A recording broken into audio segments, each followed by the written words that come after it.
हरे कृष्णा, राधे राधे। आज की कथा में आप सभी भक्तों का हार्दिक स्वागत है। भगवान श्री कृष्ण आपकी समस्त मनोकामनाओं को पूर्ण करें। आज है 19 मई 2026, दिन है मंगलवार, और आज आप सुनेंगे पुरुषोत्तम मास की कथा का तीसरा अध्याय। तो भगवान श्री कृष्ण का ध्यान करके आज की पावन कथा का प्रारंभ करते हैं। सूत जी कहते हैं, राजा परीक्षित के पूछने पर भगवान शुक द्वारा कथित परम पुण्यपद श्रीमद् भागवत शुकदेव जी के प्रसाद से सुनकर और अनंतर राजा का मोक्ष भी देखकर अब यहाँ यज्ञ करने को उद्यत ब्राह्मणों को देखने के लिए मैं यहाँ आया हूँ, और यहाँ यज्ञ में दीक्षा लिए हुए ब्राह्मणों का दर्शन करके मैं कृतार्थ हुआ। ऋषि बोले, हे साधो, अन्य विषय की बातों को त्याग कर भगवान कृष्ण द्वैपायन के प्रसाद से उनके मुख से जो कुछ भी आपने सुना है वही अपूर्व विषय हे सूत जी आप हम लोगों से भी कहिए। हे महाभाग, संसार में जिससे परे कोई सार नहीं है, ऐसी मन को प्रसन्न करने वाली और जो सुधा से भी अधिकतर हितकर है, ऐसी पुण्य कथा हम लोगों को सुनाइए। सूत जी बोले, विलोम अर्थात ब्राह्मण के चरु में क्षत्रिय का चरु मिल जाने से उत्पन्न होने पर भी मैं धन्य हूँ। जो श्रेष्ठ पुरुष भी आप लोग मुझसे पूछ रहे हैं, भगवान व्यास के मुख से जो मैंने सुना है वह यथा ज्ञान मैं कहता हूँ। एक समय नारद मुनि नर नारायण के आश्रम में गए, जो आश्रम बहुत से तपस्वियों, सिद्धों तथा देवताओं से भी युक्त है, और बैर, बहेड़ा, आंवला, बेल, आम, अमड़ा, कैत, जामुन, कदम्बादि और भी अनेकों वृक्षों से सुशोभित है। भगवान विष्णु के चरणों से निकली हुई पवित्र गंगा और अलकनंदा भी जहाँ बह रही हैं। ऐसे नर नारायण के स्थान में श्री नारद मुनि ने जाकर उन पर ब्रह्म नारायण को, जिनका मन सदा चिंतन में लगा रहता है, जिसके जितेंद्रिय, काम, क्रोध आदि छहों शत्रुओं को जीते हुए हैं, अत्यंत प्रभा जिनके शरीर से चमक रही है, ऐसे देवताओं के भी देव तपस्वी नारायण को साष्टांग दंडवत प्रणाम कर और हाथ जोड़कर नारद उस मुनि व्यापक प्रभु की स्तुति करने लगे। नारद जी बोले, हे देवदेव, हे जगन्नाथ, हे कृपा सागर, हे सतपते, आप सत्यव्रत हो, त्रिसत्य हो, सत्य आत्मा हो और सत्य संभव हो। हे सत्ययोने, आपको नमस्कार है। मैं आपकी शरण में आया हूँ। आपका जो तप है वह संपूर्ण प्राणियों की शिक्षा के लिए और मर्यादा की स्थापना के लिए है। यदि आप तपस्या ना करें तो जैसे कलयुग में एक के पाप करने से सारी पृथ्वी डूबती है, वैसे ही एक के पुण्य करने से सारी पृथ्वी तरती है।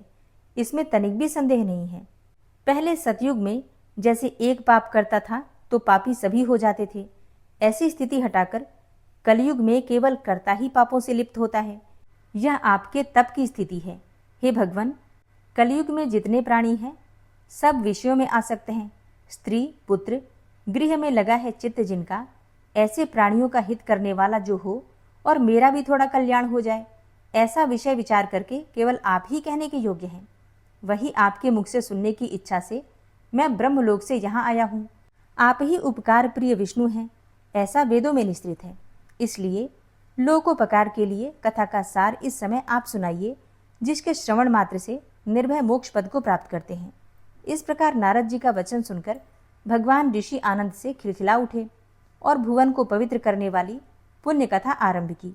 श्री नारायण बोले, हे नारद, गोपों की स्त्रियों के मुख कमल के भ्रमर, रास के ईश्वर, रसिकों के आभरण, वृंदावन बिहारी, व्रज के पति आदि पुरुष भगवान की पुण्य कथा को कहता हूँ, जो निमेष मात्र समय में जगत को उत्पन्न करने वाले हैं। उनके कर्मों को हे वत्स इस पृथ्वी पर कौन वर्णन कर सकता है। हे नारद मुने, आप भी भगवान के चरित्र का सरस सार जानते हैं और यह भी जानते हैं कि भगवत चरित्र वाणी द्वारा नहीं कहा जा सकता, तथापि अद्भुत पुरुषोत्तम महात्मा आदर से कहते हैं। यह पुरुषोत्तम महात्मा दरिद्रता और वैधव्य को नाश करने वाला, यश का दाता एवं सत्पुत्र और मोक्ष को देने वाला है, अतः शीघ्र ही इसका प्रयोग करना चाहिए। तब नारद जी बोले, हे मुने, पुरुषोत्तम नामक कौन देवता है, उनका महात्म्य क्या है, यह अद्भुत सा प्रतीत होता है, अतः आप मुझसे विस्तार पूर्वक कहिए। सूत जी बोले, श्री नारद जी का वचन सुनकर नारायण क्षण मात्र पुरुषोत्तम में अच्छी प्रकार से मन लगाकर बोले। श्री नारायण बोले, पुरुषोत्तम, यह मास का नाम जो पड़ा है वह भी कारण से युक्त। पुरुषोत्तम मास के स्वामी दया सागर पुरुषोत्तम ही हैं, इसीलिए ऋषिगण इसको पुरुषोत्तम मास कहते हैं। पुरुषोत्तम मास के व्रत करने से भगवान पुरुषोत्तम प्रसन्न होते हैं। नारद जी बोले, चैत्र आदि जो मास हैं वे अपने अपने स्वामी देवताओं से युक्त हैं, ऐसा मैंने सुना है, परंतु उनके बीच में पुरुषोत्तम नाम का मास नहीं सुना है। पुरुषोत्तम मास कौन है और पुरुषोत्तम मास के स्वामी कृपा के निधि पुरुषोत्तम कैसे हुए? हे कृपानिधे, यह आप मुझसे कहिए। इस मास का स्वरूप विधान के सहित हे प्रभु कहिए। हे सतपते, इस मास में क्या करना, कैसे स्नान करना, क्या दान करना? इस मास का जप, पूजा, उपवास आदि क्या साधन है? कहिए। इस मास के विधान से कौन देवता प्रसन्न होते हैं और क्या फल देते हैं? इसके अतिरिक्त और जो कुछ भी तथ्य हो वह हे तपोधन कहिए। साधु दीनों के ऊपर कृपा करने वाले होते हैं, वे बिना पूछे कृपा करके सदुपदेश दिया करते हैं। इस पृथ्वी पर जो मनुष्य दूसरों के भाग्य के अनुवर्ती, दरिद्रता से पीड़ित, नित्य रोगी रहने वाले, पुत्र चाहने वाले, जड़, गूंगे, ऊपर से अपने को बड़े धार्मिक दर्शाने वाले, विद्या विहीन, मलिन वस्त्रों को धारण करने वाले, नास्तिक, परस्त्रीगामी, नीच, जर्जर, दास वृत्ति करने वाले, आशा जिनकी नष्ट हो गई है, संकल्प जिनके भग्न हो गए हैं, तत्व जिनके क्षीण हो गए हैं, कुरूपी, रोगी, कुष्ठी, टेढ़े मेढ़े अंग वाले, अंधे, इष्ट वियोग, मित्र वियोग, स्त्री वियोग, आप्त पुरुष वियोग, माता पिता विहीन, शोक दुख आदि से सूख गए हैं अंग जिनके, अपनी इष्ट वस्तु से रहित उत्पन्न हुआ करते हैं। किस अनुष्ठान के करने और सुनने से पुनः उत्पन्न ना हो, हे प्रभु ऐसा प्रयोग हमको सुनाइए। वैधव्य, वंध्यादोष, अंगहीनता, दुष्ट व्याधियां, रक्त पित्त आदि, मिर्गी, राजयक्ष्मा आदि जो दोष हैं, इन दोषों से दुखित मनुष्यों को देखकर हे जगन्नाथ मैं दुखी हूँ, अतः मेरे ऊपर दया करके हे ब्रह्मन मेरे मन को प्रसन्न करने वाले विषय को विस्तार से कहिए। हे प्रभु आप सर्वज्ञ हैं, समस्त तत्वों के आयतन हैं। सूत जी बोले, इस प्रकार नारद के परोपकारी मधुर वचनों को सुनकर देवदेव नारायण चंद्रमा की तरह शांत महामुनि नारद से नए मेघ के समान गंभीर वचन बोले। हरे कृष्णा। आज की कथा का यहीं पर समापन करती हूँ और नारद जी से भगवान ने क्या कहा ये आप सुनेंगे कल की कथा में। और अब आप सुनेंगे पद्म पुराण की कथा। और पद्म पुराण की कथा में आजकल आप सुन रहे हैं तीर्थों का वर्णन, जो कि नर्मदा नदी और गोदावरी नदी के किनारे स्थित हैं। किस क्रम से इन तीर्थों की यात्रा करनी चाहिए ये बता रहे हैं नारद जी धर्मराज युधिष्ठिर से। तो नारद जी कहते हैं, हे युधिष्ठिर, तदनंतर भक्तिपूर्वक भार्गवेश्वर तीर्थ की यात्रा करें। वहाँ स्नान करने से मनुष्य सब पापों से मुक्त हो जाता है। हे पांडुनंदन, अब तुम शुक्ल तीर्थ की उत्पत्ति का प्रसंग श्रवण करो। एक समय की बात है, हिमालय के रमणीय शिखर पर भगवान शंकर अपनी पत्नी उमा तथा पार्षद गणों के साथ बैठे हुए थे।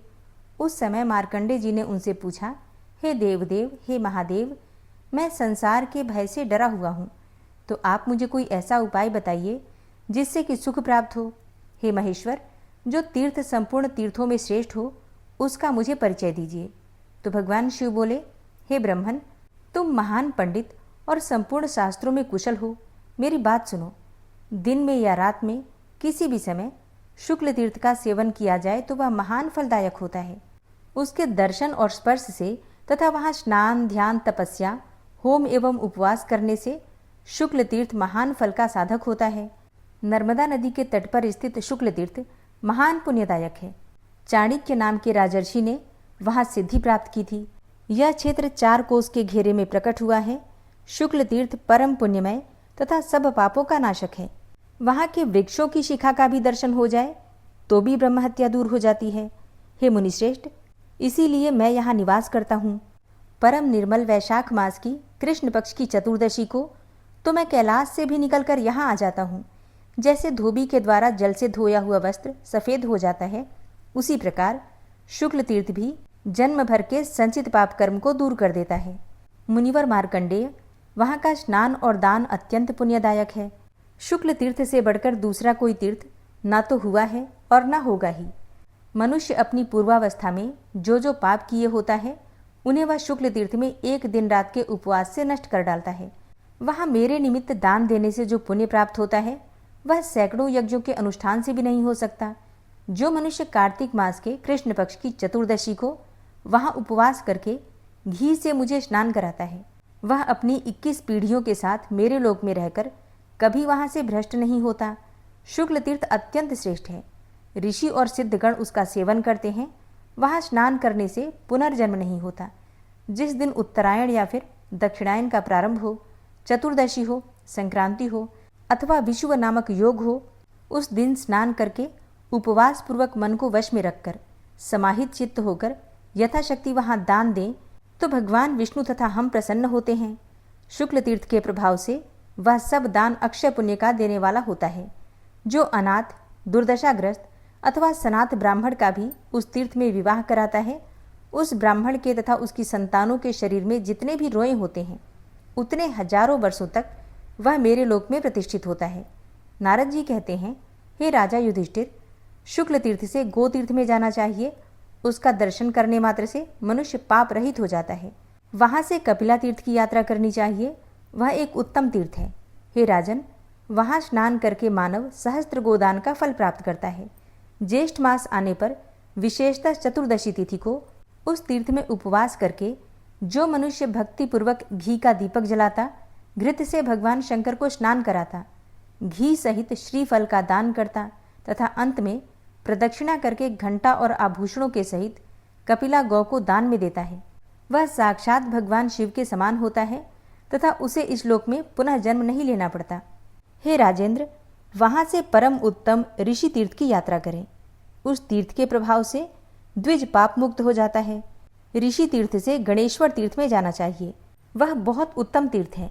श्रावण मास के कृष्ण पक्ष की चतुर्दशी को वहाँ स्नान करने मात्र से मनुष्य रुद्रलोक में सम्मानित होता है। वहाँ पितरों का तर्पण करने पर तीनों ऋणों से छुटकारा मिल जाता है। गणेश्वर के पास ही गंगावदन नामक उत्तम तीर्थ है। वहाँ निष्काम या सकाम भाव से भी स्नान करने वाला मानव जन्म भर के पापों से मुक्त हो जाता है। इसमें तनिक भी संदेह नहीं है। पर्व के दिन वहाँ सदा स्नान करना चाहिए। उस तीर्थ में पितरों का तर्पण करने पर मनुष्य तीनों ऋणों से मुक्त हो जाता है। उसके पश्चिम और थोड़ी ही दूर पर दशाश्वमेधिक तीर्थ है। वहाँ भादों के महीने में एक रात उपवास करके जो अमावस्या को स्नान करता है, वह भगवान शंकर के धाम को जाता है। वहाँ भी पर्व के दिनों में सदा ही स्नान करना चाहिए। उस तीर्थ में पितरों का तर्पण करने से अश्वमेध यज्ञ का फल प्राप्त होता है। दशाश्वमेध से पश्चिम भृगु तीर्थ है, जहाँ ब्राह्मण श्रेष्ठ भृगु ने 1000 दिव्य वर्षों तक भगवान शंकर की उपासना की थी। तभी से ब्रह्मा आदि संपूर्ण देवता और किन्नर भृगु तीर्थ का सेवन करते हैं। यह वही स्थान है जहाँ भगवान महेश्वर भृगु जी पर प्रसन्न हुए थे। उस तीर्थ का दर्शन होने पर तत्काल ही पापों से छुटकारा मिल जाता है। जिन प्राणियों की वहाँ मृत्यु होती है, उन्हें गुह्याति गुह्य गति की प्राप्ति होती है। इसमें तनिक भी संदेह नहीं है। यह क्षेत्र अत्यंत विस्तृत तथा संपूर्ण पापों का नाश करने वाला है। वहाँ स्नान करके मनुष्य स्वर्ग को जाते हैं तथा जिनकी वहाँ मृत्यु होती है, वे फिर संसार में जन्म नहीं लेते, मुक्त हो जाते हैं। उस तीर्थ में अन्न, सुवर्ण, जूता और यथाशक्ति भोजन देना चाहिए। इसका पुण्य अक्षय होता है।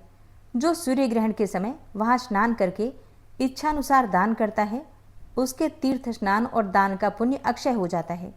जो मनुष्य एक बार भृगु तीर्थ का महात्म्य श्रवण कर लेता है, वह सब पापों से मुक्त होकर रुद्रलोक में जाता है।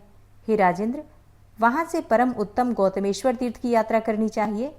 जो मनुष्य वहाँ स्नान करके उपवास करता है, वह सुवर्णमय विमान पर बैठकर ब्रह्मलोक में जाता है। तदनंतर धौत पाप नामक तीर्थ में जाना चाहिए। वहाँ स्नान करने से ब्रह्म हत्या दूर होती है।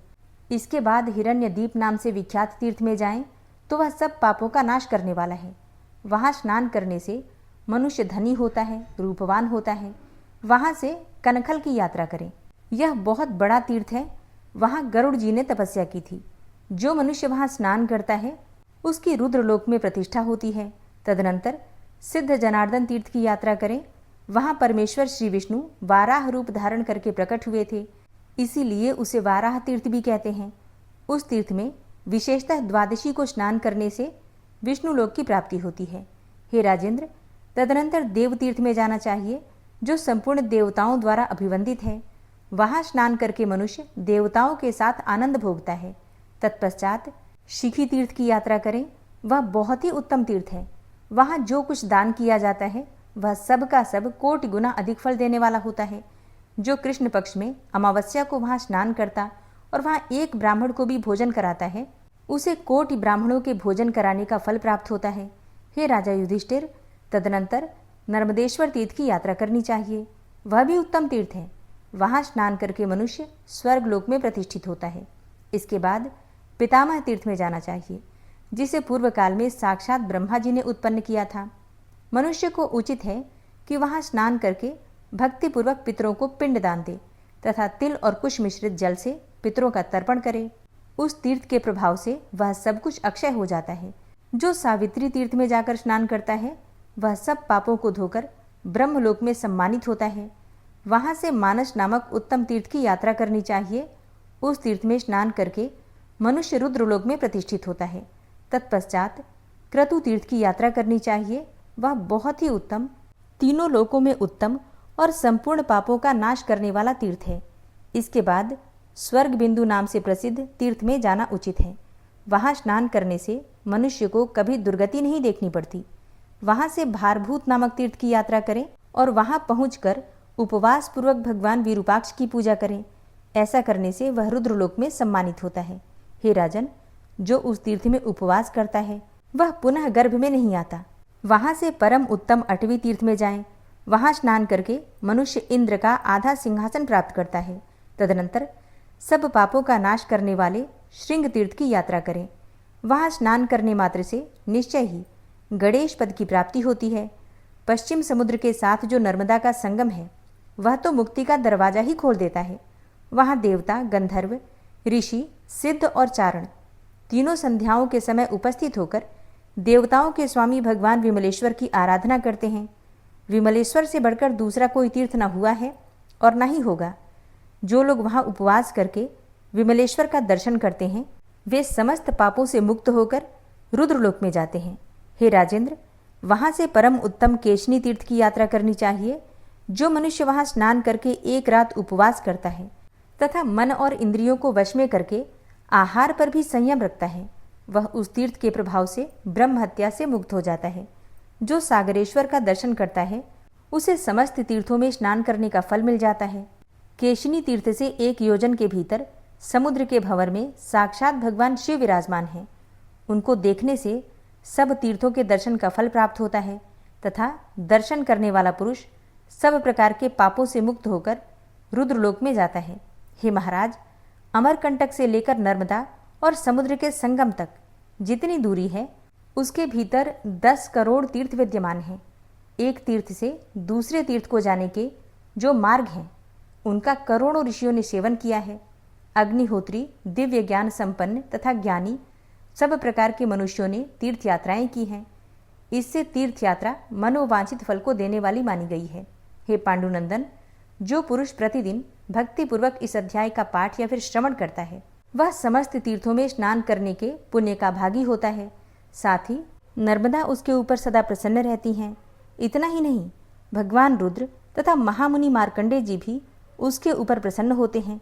जो तीनों संध्याओं के समय इस प्रसंग का पाठ करता है उसे कभी नरक का दर्शन नहीं होता तथा वह किसी कुत्सित योनि में भी नहीं पड़ता। इतना वृतांत सुनने के बाद युधिष्ठिर जी बोले, हे नारद जी, महर्षि वशिष्ठ के बताए हुए अन्यान्य तीर्थों का जिनका नाम श्रवण करने से ही पाप नष्ट हो जाते हैं मुझसे उनका भी वर्णन कीजिए। तब नारद जी ने कहा, धर्मज्ञ युधिष्ठिर, हिमालय के पुत्र अर्बुद पर्वत की यात्रा करनी चाहिए जहाँ पूर्व काल में पृथ्वी में छेद था। वहाँ महर्षि वशिष्ठ का आश्रम है जो तीनों लोकों में विख्यात है। वहाँ एक रात निवास करने से सहस्त्र गोदान का फल मिलता है। ब्रह्मचर्य के पालन पूर्वक पिंगा तीर्थ में आचमन करने मात्र से कपिला जाति की 100 गौओं के दान करने का फल प्राप्त होता है। तत्पश्चात प्रभास क्षेत्र में जाना चाहिए। वह विश्वविख्यात तीर्थ है जहाँ साक्षात अग्निदेव नित्य निवास करते हैं। उस श्रेष्ठ तीर्थ में शुद्ध एवं एकाग्रचित्त होकर स्नान करने से मानव अग्निष्टोम और अतिरात्र यज्ञ का फल प्राप्त करता है। उसके बाद सरस्वती और समुद्र के संगम में जाकर स्नान करने से मनुष्य सहस्त्र गौदान का फल पाता और स्वर्ग लोक में प्रतिष्ठित होता है। जो वरुण देवता के उस तीर्थ में स्नान करके एकाग्रचित्त होकर 3 रात तक वहां निवास करता तथा देवता और पितरों का तर्पण करता है वह चंद्रमा के समान कांतिमान होता है और अश्वमेध यज्ञ का फल प्राप्त करता है। हे भरत श्रेष्ठ, वहां से वरदान नामक तीर्थ की यात्रा करनी चाहिए। वरदान में स्नान करके मनुष्य सहस्त्र गोदान का फल प्राप्त करता है। तदनंतर नियम पूर्वक रहकर नियमित आहार का सेवन करते हुए द्वारकापुरी में जाना चाहिए। उस तीर्थ में आज भी कमल के चिन्ह से चिन्हित मुद्राएं दृष्टिगोचर होती हैं। यह एक अद्भुत बात है। वहाँ के कमल दलों में त्रिशूल के चिन्ह दिखाई देते हैं। वहाँ महादेव जी का निवास है, जो समुद्र और सिंधु नदी के संगम पर जाकर वरुण तीर्थ में स्नान करता और एकाग्र चित्त होकर देवताओं, ऋषियों और पितरों का तर्पण करता है। वह अपने तेज से दीप्यमान होकर वरुण लोक में जाता है। हे युधिष्ठिर, मनीषी पुरुष कहते हैं कि भगवान शंकुकर्णेश्वर की पूजा करने से 10 अश्वमेध यज्ञों का फल प्राप्त होता है। शंकुकर्णेश्वर तीर्थ की प्रदक्षिणा करके तीनों लोकों में विख्यात तेमी नामक तीर्थ में जाना चाहिए। वह सब पापों को दूर करने वाला तीर्थ है। वहां स्नान करके देवताओं सहित रुद्र की पूजा करने से मनुष्य जन्म भर के किए हुए पापों को नष्ट कर डालता है। हे धर्मज्ञ, तदनंतर सबके द्वारा प्रशंसित वसुधारा तीर्थ की यात्रा करनी चाहिए। वहां जाने मात्र से ही अश्वमेध यज्ञ का फल प्राप्त हो जाता है। हे कुरुश्रेष्ठ, जो मानव वहां स्नान करके एकाग्रचित्त होकर देवताओं तथा पितरों का तर्पण करता है, वह विष्णु लोक में प्रतिष्ठित होता है। वहां वसुओं का एक दूसरा तीर्थ भी है, जहां स्नान और जलपान करने से मनुष्य वसुओं का प्रिय होता है तथा ब्रह्मतुंग नामक तीर्थ में जाकर पवित्र, शुद्ध चित्त, पुण्यात्मा तथा रजोगुण रहित पुरुष ब्रह्मलोक को प्राप्त होता है। वहीं रेणुका का भी तीर्थ है, जिसका देवता भी सेवन करते हैं। वहां स्नान करके ब्राह्मण चंद्रमा की भांति निर्मल होता है। तदनंतर पंचनद तीर्थ में जाकर नियमित आहार ग्रहण करते हुए नियम पूर्वक रहना चाहिए। इससे पंच यज्ञों के अनुष्ठान का फल प्राप्त होता है। हे भरत श्रेष्ठ, तत्पश्चात भीमा नदी के उत्तम स्थान पर जाना चाहिए, जहां स्नान करने से मनुष्य कभी गर्भ में नहीं आता तथा 1 लाख गोदान का फल प्राप्त होता है। गिरिकुंज नामक तीर्थ तीनों लोकों में प्रसिद्ध है। वहां जाकर पितामह को नमस्कार करने से सहस्त्र गोदानों का फल प्राप्त होता है।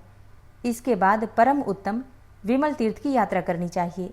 वहां आज भी सोने और चांदी जैसे मत्स्य दिखाई देते हैं। हे नरश्रेष्ठ, वहां स्नान करने से वाजपेयी यज्ञ का फल मिलता है और मनुष्य सब पापों से शुद्ध होकर परम गति को प्राप्त होता है। कश्मीर में जो वितस्ता नामक तीर्थ है, वह नागराज तक्षक का भवन है। वह तीर्थ समस्त पापों को दूर करने वाला है। जो मनुष्य वहां स्नान करके देवताओं और पितरों का तर्पण करता है, वह निश्चय ही वाजपेयी यज्ञ का फल पाता है। उसका हृदय सब पापों से शुद्ध हो जाता है तथा वह परम उत्तम गति को प्राप्त होता है। वहां से मलद नामक तीर्थ की यात्रा करें। हे राजन, वहां सायं संध्या के समय विधि पूर्वक आचमन करके जो अग्निदेव को यथाशक्ति चरु निवेदन करता है तथा पितरों के निमित्त दान देता है, उसका वह दान आदि अक्षय हो जाता है। ऐसा विद्वान पुरुषों का कथन है। वहां अग्नि को दिया हुआ चरु 1 लाख गोदान, 1000 अश्वमेध यज्ञ तथा 100 राजसूय यज्ञों से भी श्रेष्ठ है। हे धर्म के ज्ञाता युधिष्ठिर, वहां से दीर्घ सत्र नामक तीर्थ में जाना चाहिए, जहां जाने मात्र से मानव राजसूय यज्ञ और अश्वमेध यज्ञ का फल प्राप्त करता है। शशयान तीर्थ बहुत ही दुर्लभ है। उस तीर्थ में कार्तिक मास की पूर्णिमा पर लोग सरस्वती नदी में स्नान करते हैं। जो वहां स्नान करता है वह साक्षात शिव की भांति कांतिमान होता है। साथ ही उसे सहस्त्र गोदान का फल मिलता है। हे कुरुनंदन, जो कुमारकोटि नामक तीर्थ में जाकर नियम पूर्वक स्नान करता और देवताओं तथा पितरों के पूजन में संलग्न रहता है, उसे 10,000 गोदान करने का फल मिलता है तथा वह अपने कुल का भी उद्धार कर देता है। हे महाराज, वहां से एकाग्रचित्त होकर रुद्रकोटि तीर्थ में जाना चाहिए, जहां पूर्व काल में करोड़ ऋषियों ने भगवान शिव के दर्शन की इच्छा से बड़े हर्ष के साथ ध्यान लगाया था। वहां स्नान करके पवित्र हुआ मनुष्य अश्वमेध यज्ञ का फल पाता और अपने कुल का भी उद्धार करता है। तदनंतर लोक विख्यात संगम तीर्थ में जाना चाहिए और वहां सरस्वती नदी में परम पुण्यमय भगवान जनार्दन की उपासना करनी चाहिए। उस तीर्थ में स्नान करने से मनुष्य का चित्त सब पापों से शुद्ध हो जाता है और वह शिवलोक को प्राप्त होता है। हे राजेंद्र, तदनंतर कुरुक्षेत्र की यात्रा करनी चाहिए। उसकी सब लोग स्तुति करते हैं। वहां गए हुए समस्त प्राणी पाप मुक्त हो जाते हैं। धीर पुरुष को उचित है कि वह कुरुक्षेत्र में सरस्वती नदी के तट पर 1 मास तक निवास करे। हे युधिष्ठिर, जो मन से भी कुरुक्षेत्र का चिंतन करता है, उसके सारे पाप नष्ट हो जाते हैं और वह ब्रह्मलोक को जाता है। हे धर्मज्ञ, वहां से भगवान विष्णु के उत्तम स्थान को, जो सतत नाम से प्रसिद्ध है, जाना चाहिए। वहां भगवान सदा मौजूद रहते हैं। जो उस तीर्थ में नहाकर त्रिभुवन के कारण भगवान विष्णु का दर्शन करता है, वह विष्णु लोक में जाता है। तत्पश्चात पारिप्लव में जाना चाहिए, वह तीनों लोकों में विख्यात तीर्थ है। उसके सेवन से मनुष्य को अग्निष्टोम और अतिरात्र यज्ञों का फल मिलता है। तत्पश्चात तीर्थ सेवी मनुष्य को साल्विकिनी नामक तीर्थ में जाना चाहिए, वहां दशाश्वमेध घाट पर स्नान करने से भी वही फल प्राप्त होता है। तदनंतर पंचनद में जाकर नियमित आहार करते हुए नियम पूर्वक रहें। वहां कोटि तीर्थ में स्नान करने से अश्वमेध यज्ञ करने का फल प्राप्त होता है। तत्पश्चात परम उत्तम वाराह तीर्थ की यात्रा करें, जहां पूर्व काल में भगवान विष्णु वाराह रूप से विराजमान हुए थे। उस तीर्थ में निवास करने से अग्निष्टोम यज्ञ का फल प्राप्त होता है। तदनंतर जैनी में जाकर सोम तीर्थ में प्रवेश करें, वहां स्नान करके मानव राजसु यज्ञ का फल प्राप्त करता है। कृतशौच तीर्थ में जाकर उसका सेवन करने वाला पुरुष पुंडरीक यज्ञ का फल पाता है और स्वयं भी पवित्र हो जाता है। पंपा नाम का तीर्थ तीनों लोकों में प्रसिद्ध है, वहां जाकर स्नान करने से मनुष्य अपनी संपूर्ण कामनाओं को प्राप्त कर लेता है। कायशोधन तीर्थ में जाकर स्नान करने वाले के चित्त की, शरीर की शुद्धि होती है, इसमें तनिक भी संदेह नहीं है। तथा जिसका शरीर शुद्ध हो जाता है वह कल्याणमय उत्तम लोकों को प्राप्त होता है। तत्पश्चात लोकोद्धार नामक तीर्थ की यात्रा करनी चाहिए, जहाँ पूर्व काल में सबकी उत्पत्ति के कारणभूत भगवान विष्णु ने समस्त लोकों का उद्धार किया था। हे राजन, वहां पहुंचकर उस उत्तम तीर्थ में स्नान करके मनुष्य आत्मीय जनों का उद्धार कर देता है।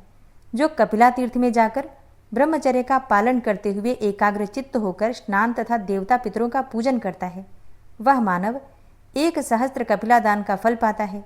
जो सूर्य तीर्थ में जाकर स्नान करता और मन को काबू में रखते हुए उपवास पारायण होकर देवताओं तथा पितरों की पूजा करता है, उसे अग्निष्टोम यज्ञ का फल प्राप्त होता है तथा वह सूर्य लोक को जाता है।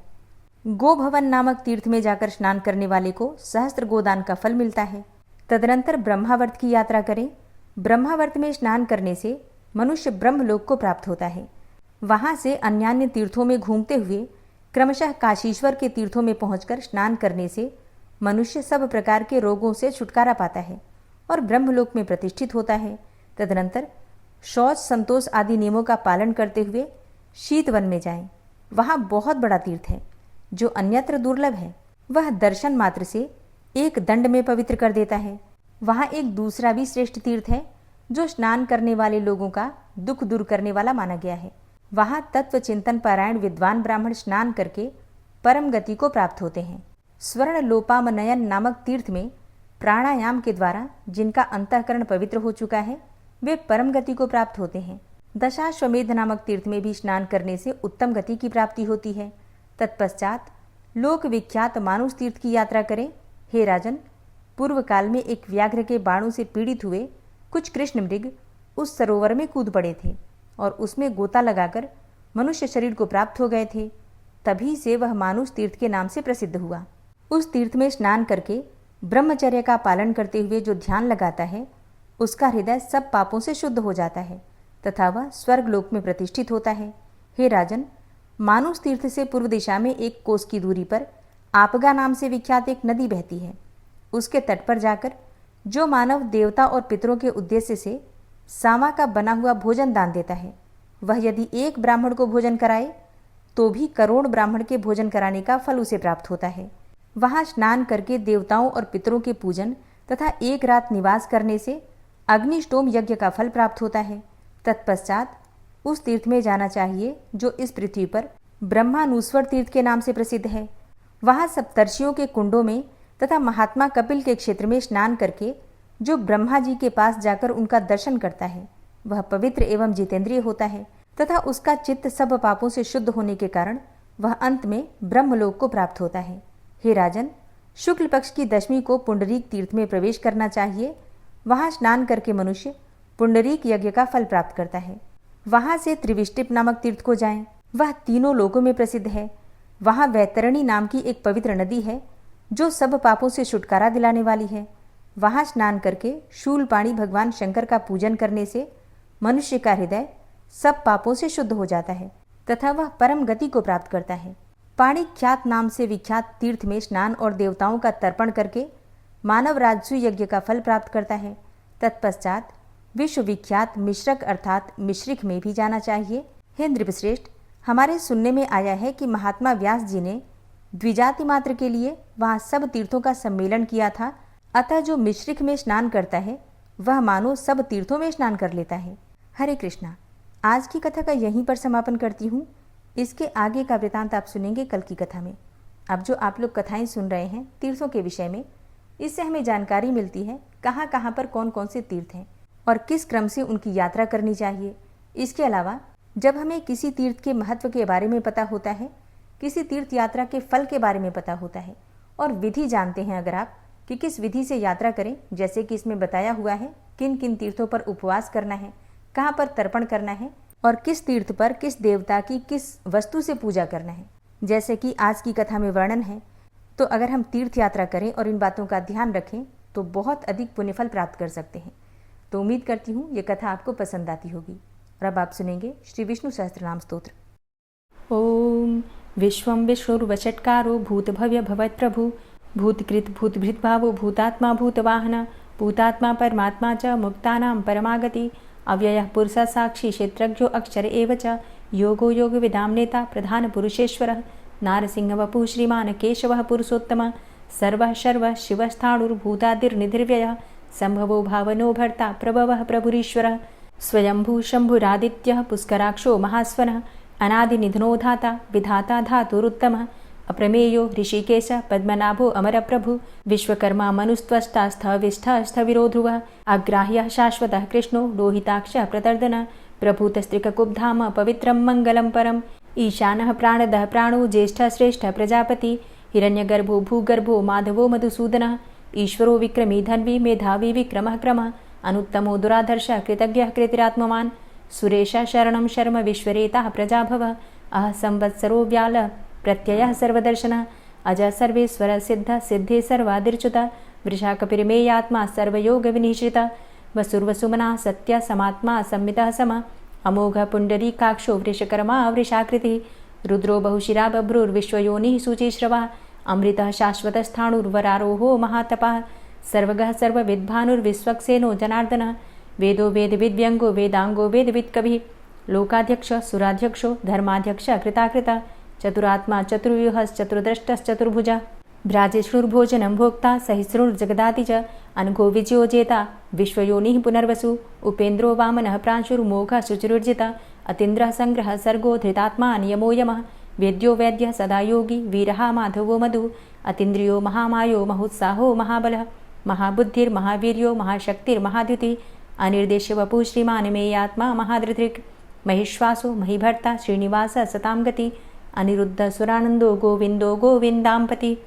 मरीचिर्दमनो हंस सुपर्णो भुजगोत्तम हिरण्यनाभ सुतपा पद्मनाभ प्रजापति अमृत्यु सर्वदिक्सिंह संधाता सन्धिमानस्थिर अजो दूर्मर्षणः शास्ता विश्रुतात्मा सुरारिहा गुरुर्गुर्तमो धाम सत्य सत्यपराक्रम निमिषो अनिमिषो श्रग्वी वाचस्पतिरुदारधि अग्रणिर्ग्रामणी श्रीमान् न्यायो नेता समीरण सहस्रमूर्धा विश्वात्मा सहस्राक्ष सहस्रपात् आवर्तनो निवृत्तात्मा संवृतः संप्रमर्दन अह संवर्तको वहनिर्निलोधरणीधरः सुप्रसादः प्रसन्नात्मा विश्वदृग् विशुभुग्विभु सत्कर्ता सत्कृतः साधु जहनुर्नारायणो नरः असंख्येयो अप्रमेयात्मा विशिष्टशिष्टकृच्छुवि सिद्धार्थ सिद्धसंकल्प सिद्धिदः सिद्धिसाधनः वृषाहि वृषभो विष्णुर्विष्पर्वा वृषोदरः वर्धनो वर्धमानश्च विविक्तः श्रुतिसागरः सुभुजो दूर्धरो वाग्मी महेन्द्रो वसुदो वसु नैकरूपो बृहद्रूप शिपिविष्टः प्रकाशनः ओजस्तेजो द्युतिधरः प्रकाशात्मा प्रतापनः रिद्धस्पष्टाक्षरो मन्त्रश्चन्द्रांशुर्भास्करदुतिः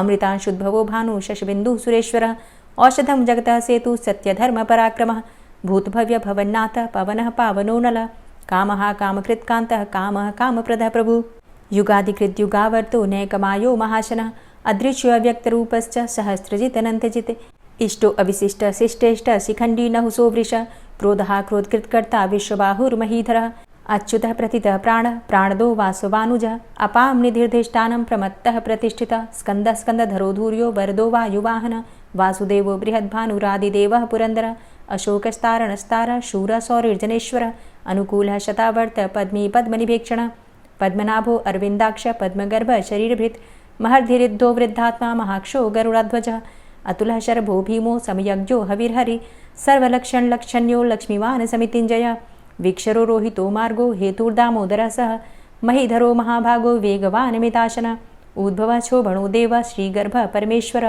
करणं कारणं कर्ता विकर्ता गहनो गुह व्यवसायो व्यवस्थान संस्थान स्थानदो ध्रुव परर्थी परमस्पस्तुष्ट पुष्ट सुभेक्षण रामो विरामो विरजो मार्गो नेयो नयोनयः वीर शक्तिमतां श्रेष्ठो धर्मो धर्मविदुत्तमः वैकुण्ठ पुरुषः प्राण प्राणदः प्रणवः पृथु हिरण्यगर्भ शत्रुघ्नो व्याप्तो वायुरुधोक्षजः ऋतुः सुदर्शनः कालः परमेष्ठी परिग्रह उग्रः संवत्सरो दक्षो विश्रामो विश्वदक्षिणः विस्तारस्थावरस्थाणु प्रमाणं बीजमव्ययम् अर्थो अनर्थो महाकोशो महाभोगो महाधनः अनिर्विण्ण स्थविष्टोभू धर्मयुपो महामख नक्षत्रनेमिर्नक्षत्री क्षम चामः समीहन यज्ञ इज्जो महेज्यश्च क्रतुसत्रं सतां गतिः सर्वदर्शी विमुक्तात्मा सर्वज्ञो ज्ञानमुत्तमं सुव्रतः सुमुखः सुष्मा सुघोषः सुखदः सुहृतः मनोहरो जित्क्रोधो वीरबाहुर्विदारणः स्वापनः स्ववसो व्यापी नैकात्मा नैककर्मकृत् वत्सरो वत्सलो वत्सी रत्नगर्भो धनेश्वरः धर्मगुप्त धर्मकृद्धर्मी सदसक्षरमक्षरम् अविज्ञाता सहस्रांसुर्विधाता कृतलक्षणः गभस्तिनेमिः सत्त्वस्थः सिंहो भूतमहेश्वरः आदिदेवो महादेवो देवेशो देवभृद्गुरुः उत्तरो गोपतिर्गोप्ता ज्ञानगम्यः पुरातनः शरीरभूतभृद्भोक्ता कपीन्द्रो भूरि दक्षिणः सोमभो अमृतपः सोमः पुरुजित पुरुषोत्तमः विनियोजयः सत्यसन्धो दाशाः सात्वतां पतिः जीवो विनयिता साक्षी मुकुन्दो अमितविक्रमः अम्भो निद्रणन्तात्मा महोदधीशयोऽन्तकः अजोमहारः स्वाभाव्यो जितामित्रः प्रमोदन आनन्दो नन्दनो नन्दः सत्यधर्मा त्रिविक्रमः महर्षि कपिलाचार्यः कृतज्ञो मेदिनीपतिः त्रिपदस्त्रिदशाध्यक्षो महाशृङ्गः कृतान्तकृत् महावराहो गोविन्दः सुखेणः कनकाङ्गदी गुह्यो गभीरो गहनो गुप्तश्चक्रगदाधरः वेधा स्वाङ्गो अजितः कृष्णो दृढः सङ्कर्षणोच्युतः वरुणो वारुणो वृक्षः पुष्कराक्षो महामनाः भगवान् भगानन्दी वनमाली हलायुधः आदित्यो ज्योतिरादित्यः सहिष्णुर्गतिसत्तमः सुधन्वाखण्ड परशुर्दारुणो द्रविडप्रदः दिविस्त्रिक्सर्वदृग्व्यासो वाचस्पतिर्योनिजः त्रिसामा सामगः साम निर्वाणं भेषजम्भिषक् संन्यासकृच्छमः शान्तो निष्ठा शान्तिः परायणं शुभाङ्गः शान्तिदस्रष्टा कुमुदः कुवलेशय गोहितो गोपतिर्गोप्ता वृषभाक्षो वृषप्रियः अनिवर्ति निवृतात्मा संक्षेप्ता क्षेमकृच्छिवः श्रीवत्सवक्षा श्रीवास श्रीपति श्रीमताम्बरः श्रीद श्रीश श्रीनिवास श्रीनिधि श्रीविभावन श्रीधर श्रीकर श्रेय श्रीमान् लोकत्रयाश्रय स्वक्ष स्वंग शतानंदो नंदिर्ज्योतिर्गणेश्वरः विजितात्मा विधेयात्मा सत्कीर्तिश्छिन्न संशयः उदीर्णः सर्वतक्षसुर निश शाश्वत स्थिर भूषयो भूषणो भूतिर्विशोकः शोकनाशनः अर्चिष्मानर्चितः कुंभो विशुद्धात्मा विशोधन अनिरुद्धो अप्रतिरथ प्रद्युम्नो अमितविक्रमः कालिनेमि निहावीर शौरी सूर्जनेश्वरः त्रिलोकात्मा त्रिलोकेशः केशवः केशिहारी कामदेवः कामपालः कामीकान्तः कृतागमः अनिर्देशवपुर्विष्णोर्वीरो अनन्तो धनञ्जयः ब्रह्मण्यो ब्रह्मकृद्ब्रह्मा ब्रह्म ब्रह्म विवर्धन ब्रह्मविद् ब्राह्मणे ब्रह्मी ब्रह्मज्ञो ब्राह्मणप्रियः महाक्रमो महाकर्मा महातेजा महोरगः महाक्रतुर्महायज्वा महायज्ञो महाहवि स्तव्यः स्तव प्रियः स्तोत्रं स्तुतिस्तोतारणप्रियः पूर्णः पुरयिता पुण्यः पुण्यकीर्तिर्नामयः मनोजवस्तीर्थकरो वसुरेता वसुप्रदः वसुप्रदो वासुदेव वसुर्वसुमनाहवि सद्गतिः सत्कीर्तिः सत्ता सद्भूतिः सत्परायणः शूरसेनो यदुश्रेष्ठः सन्निवासः सुयामुनः भूतावासो वासुदेवः सर्वासु निलयोऽनलः दर्पः दर्पदो दृप्तो दूर्धरोऽथा पराजितः विश्वमूर्तिर्महामूर्तिर्दीप्तमूर्तिर्मूर्तिमान् अनेकमूर्तिरव्यक्तः शतमूर्तिः शताननः एको नैकः सवः किं यत्तत्पदमनुत्तमं लोकबन्धुर्लोकनाथो माधवो भक्तवत्सलः सुवर्णवर्णो हेमाङ्गो वराङ्गश्चन्दनाङ्गदी वीरः विषमः शून्यो घृताशीर चलश्चलः अमानीमानदो मान्यो लोकस्वामी त्रिलोकधृक् सुमेधा मेधजो धन्यः सत्यमेधा धराधरः तेजो वृषः द्वितिधरः सर्वशस्त्रभृताम्बरः प्रग्रहो निग्रहो व्यग्रो नैकशृङ्गो गदाग्रजः चतुर्मूर्तिश्चतुर्बाहुश्चतुर्व्यूहश्चतुर्गति चतुरात्मा चतुर्भावश्चतुर्वेदविदेकपात् समावर्तो अनिवृतात्मा दुर्जयो दुरतिक्रमः दुर्लभो दुर्गमो दुर्गो दुरावासो दुरारिहा शुभांगो लोकसारंगः शुतन्तुस्तन्तुवर्धन इंद्रकर्मा महाकर्मा कृतकर्मा कृतागमः उद्भवः सुन्दरः सुन्दो रत्ननाभः सुलोचनः अर्को वाजसनः शृङ्गी जयन्तः सर्वविजयी सुवर्णबिन्दुरक्षोभ्य सर्वभागीश्वरेश्वरः महाह्रदो महागर्तो महाभूतो महानिधि कुमुदः कुन्दरः कुन्दः पर्जन्यः पावनो नीलः अमृताशो अमृतवपुः सर्वज्ञः सर्वतोमुखः सुलभः सुव्रतः सिद्धः शत्रुजित् शत्रुतापनः न्यग्रोधो दुम्बरो अस्वस्थश्चाणुरान्ध्रनिषूदनः सहस्रार्चिः सप्तजिह्वः सप्तैधा सप्तवाहनः अमूर्तिरणघो अचिन्त्यो भयकृद्भयनाशनः अणुर्बृहत् कृशस्थूलो गुणभृन्निर्गुणो महान् अधृतः स्वधृतः स्वास्य प्राग्वंशो वंशवर्धनः भारभृतिकथितो योगी योगी स सर्वकामद आश्रमश्रमण क्षाम सुपर्णो वायुवाहन धनुर्धरोर्धनुर्वेदो दण्डोदमयितादम अपराजितः सर्वसहो नियन्ता नियमो यमः सत्त्ववान् सात्विकः सत्य सत्यधर्मपरायण अभिप्रायः प्रियार्होर्ह प्रियकृत्प्रीतिवर्धनः विहाय सगतिर्ज्योति सुरुचिर्हुद्भुग्विभु रविर्विलोचनः सूर्य सविता रविलोचनः अनन्तो हुद्भुग्भोक्ता सुखदो नैकजोग्रज अनिर्विण्ण सदामर्षि लोकाधिष्ठानमद्भुतः सनात सनातन्तमः कपिलः कपिरप्यय स्वस्तिदः स्वस्तिकृत् स्वस्ति स्वस्तिभुक् स्वस्ति दक्षिणः रौद्रः कुण्डली चक्रे विक्रमयुर्जित शासनः शब्दातिगः शब्दशः शिशिरः शर्वरीकरः अक्रूरः पेशलो दक्षो दक्षिणः क्षमिणाम्बर विद्वतमो वितभय पुण्यश्रवणकीर्तन उत्तारणो दुष्कृतिः पुण्यो दुःस्वप्ननाशन वीरहारक्षण सन्तो जीवनः पर्यवस्थितः अनन्तरूपो अनन्तसृर्जितमन्युर्भयापः चतुरश्रो गभीरात्मा विदिशो व्यादिशो दिश अनादिर्भूर्भुवो लक्ष्मीः सुवीरो रुचिराङ्गद जननो जन्मादिर्भीमो भीमपराक्रमः आधारनीलयो धाता पुष्पहासः प्रजागर ऊर्ध्वगः सत्पथाचारः प्राणदः प्रणवपण प्रमाणं प्राणनीलयः प्राणभृत् प्राणजीवनः तत्त्वं तत्त्वविदेकात्मा जन्म मृत्यु जरातिगः भूर्भुवः स्वस्तरुस्तारः सविता प्रपितामहः यज्ञो यज्ञपतिर्यज्वा यज्ञाङ्गो यज्ञवाहन यज्ञभृद्यज्ञकृद्यज्ञ यज्ञभुग्यज्ञसाधन यज्ञान्तिकृद्यज्ञ गुह्यमन्यमन्नादेव च आत्मयोनिः स्वयं जातो वैखानः सामगायन देवकीनन्दनः स्रष्टा क्षितिसः पापनाशनः शङ्खभृन्नन्दकी चक्री शारङ्गधन्वा गदाधरः रथाङ्गपाणिरक्षोभ्य सर्वप्रहरणायुध ओं नमः इति। श्री राधा कृपा कटाक्ष स्तोत्र। मुनीन्द्रवृन्दवन्दिते त्रिलोकशोकहारिणि प्रसन्नवक्त्रपङ्कजे निकुञ्जभूविलासिनी व्रजेन्द्रभानुनन्दिनी व्रजेन्द्रसूनुसङ्गते कदा करिष्यसि मां कृपाकटाक्षभाजनम् अशोकवृक्षवल्लरीवितानमण्डपस्थिते प्रवालबालपल्लव प्रभारुणान्ध्रिकोमले वराभयस्फुरत्करे प्रभूतसम्पदालये कदा करिष्यसि मां कृपाकटाक्षभाजनम् अनङ्गरङ्गमङ्गलं प्रसङ्गभङ्गुरं भ्रुवां सविभ्रमं ससम्भ्रमं दृगन्तबाणपातने निरन्तरं वशीकृत प्रतीतनन्दनन्दने कदा करिष्यसि मां कृपाकटाक्षभाजनम् तडित्सुवर्णचम्पकप्रदीप्तगौरविग्रहे मुखप्रभापरास्तकोटिसारदेन्दुमण्डले विचित्रचित्रसञ्चरच्चकोरशावलोचने कदा करिष्यसि मां कृपाकटाक्षभाजनम् मदोन्मदादियौवने प्रमोदमानमण्डिते प्रियानुरागरञ्जिते कलाविलासपण्डिते अनन्यधन्यकुञ्जराज्यकामकेलिकोविदे कदा करिष्यसि मां कृपाकटाक्षभाजनम् अशेषहावभावधीरहीरहारभूषिते प्रभूतशातकुम्भकुम्भकुम्भिकुम्भसुस्तनि प्रशस्तमन्दहास्यचूर्णपूर्णसौख्यसागरे कदा करिष्यसि मां कृपाकटाक्षभाजनम्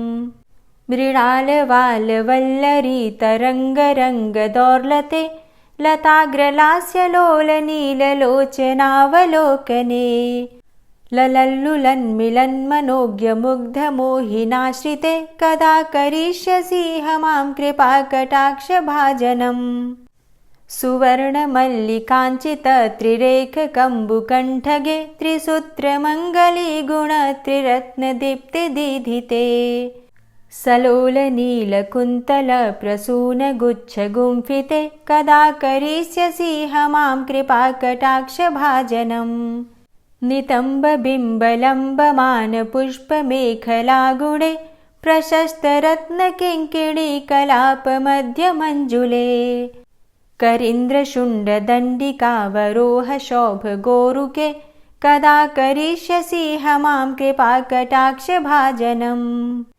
अनेकमन्त्रनादमञ्जुनूपुरारवस्खलत् समाजराजहंसवंश निक्वडातिगौरवे विलोलहेमवल्लरी विडम्बिचारुचङ्क्रमे कदा करिष्यसि मां कृपाकटाक्षभाजनम् अनंत कोटि विष्णु लोक नम्र पद्मजार्चिते हिमाद्रिजा पुलोमजा विरिञ्चिजा वरप्रदे अपार सिद्धि रिद्धि दिग्ध सत्पदाङ्गुली नखे कदा करिष्यसि हमां कृपा कटाक्ष भाजनम् मखेश्वरी क्रियेश्वरी स्वधेश्वरी सुरेश्वरी त्रिवेद भारतीश्वरी प्रमाण शासनेश्वरी रमेश्वरी क्षमेश्वरी प्रमोद काननेश्वरी व्रजेश्वरी व्रजाधिपे श्रीराधिके नमोस्तुते इतीममद्भुतं स्तवं निशम्य भानुनन्दिनी करोतु सन्ततं जनं कृपाकटाक्षभाजनम्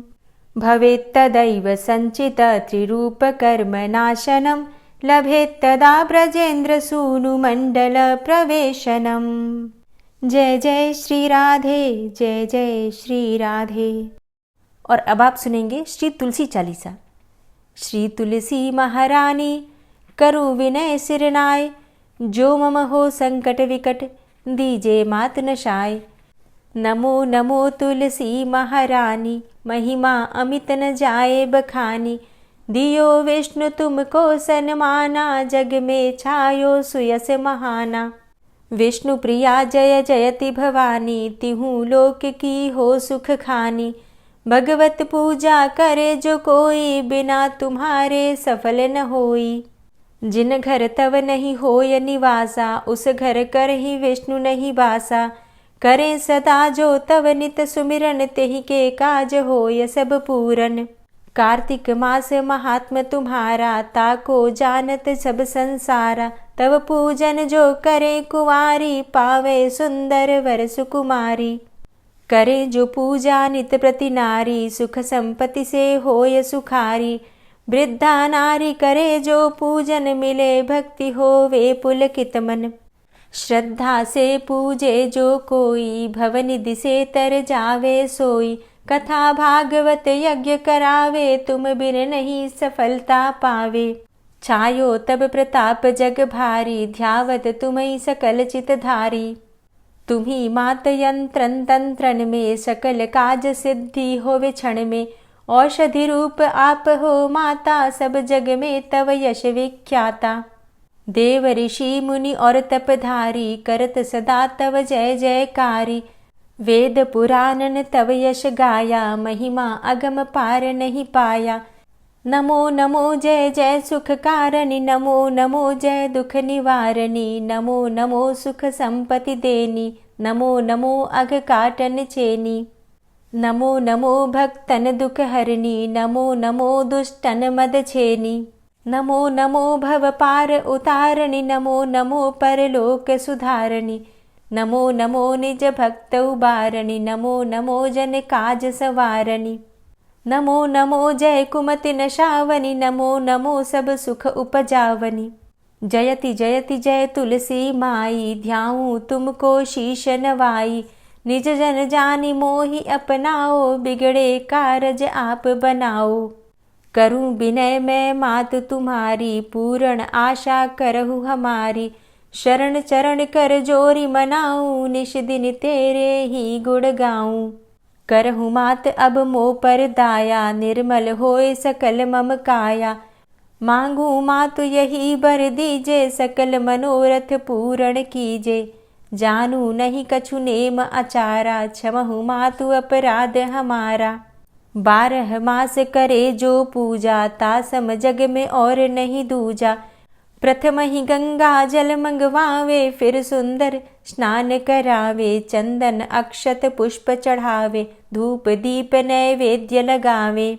करें आचमन गंगा जल से, ध्यान करे हृदय निर्मल से। पाठ करे फिर चालीसा की, स्तुति करे मात तुलसा की। यह विधि पूजा करे हमेशा, ताके तन नहीं रहे कलेशा। करे मास कार्तिक का साधन, सोवे नित पवित्र हुई जाहि। है यह कथा महासुखदाई, पढ़े सुने सो भव तर जाई। यह श्री तुलसी चालीसा, पाठ करे जो कोय।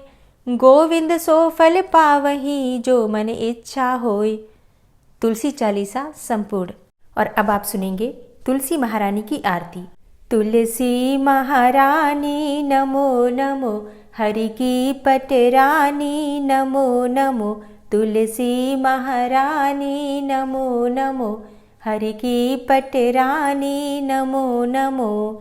धन्य तुलसी पूरण तप कीनो, धन्य तुलसी पूरण तप कीनो। शालिग्राम की बनी पटरानी नमो नमो। तुलसी महारानी नमो नमो, हरि की पटरानी नमो नमो। जाके पत्र मंजरी कोमल, जाके पत्र मंजरी कोमल। श्रीपति कमल चरण लपटानी नमो नमो, हरि की पटरानी नमो नमो। तुलसी महारानी नमो नमो। धूप दीप नैवेद्य आरती, धूप दीप नैवेद्य आरती। पुष्पन की वर्षा बरसानी नमो नमो, हरि की पटरानी नमो नमो। तुलसा महारानी नमो नमो। 56 भोग 36 व्यंजन, 56 भोग 36 व्यंजन। बिन तुलसा हरि एक न मानी नमो नमो। तुलसी महारानी नमो नमो, हरि की पटरानी नमो नमो। सभी सखी मैया तेरो यश गावे, सभी सखी मैया तेरो यश गावे। भक्ति दान दीजे महारानी नमो नमो। तुलसा महारानी नमो नमो, हरि की पटरानी नमो नमो। नमो नमो तुलसा महारानी, नमो नमो तुलसी महारानी। तुलसी महारानी नमो नमो, हरि की पटरानी नमो नमो। तुलसी महारानी नमो नमो, हरि की पटरानी नमो नमो। प्रेम से बोलिए तुलसी मैया की जय। कथा अच्छी लगी हो तो वीडियो को लाइक कीजिए, शेयर कीजिए और चैनल पर पहली बार आए हैं तो सब्सक्राइब करके बेल आइकन को ज़रूर प्रेस कर लीजिए ताकि आने वाली सभी वीडियोस की नोटिफिकेशन आपको सही समय पर प्राप्त हो। मिलती हूँ मैं आपसे अगली वीडियो में, तब तक के लिए जय श्री।